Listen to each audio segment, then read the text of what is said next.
While summer may have its last stand this weekend, could offer a great time to make sure your windows are prepped for the looming colder weather.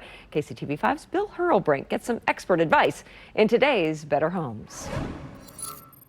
When our windows start to wear down, the first thing to go, especially on windows that open and close, is the hardware and the weather stripping. One of the first things I always encourage people to do is close and lock your windows and walk around and just do a visual inspection.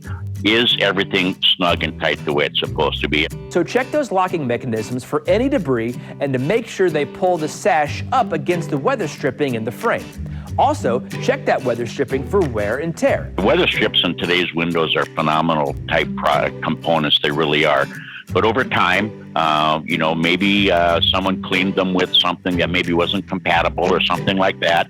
So they aren't totally bulletproof. If it's cracked or missing, you can typically find window weather stripping online or at a hardware store.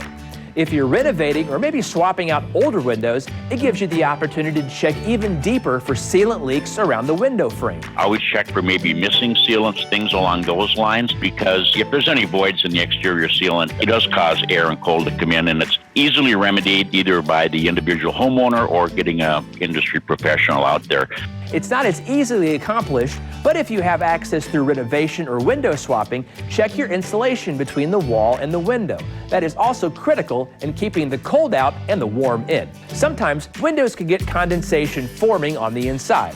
So is this a sign that our windows aren't working? The presence of condensation on the interior pane of glass in your window units is really a sign that the windows are performing as designed. Think of it this way.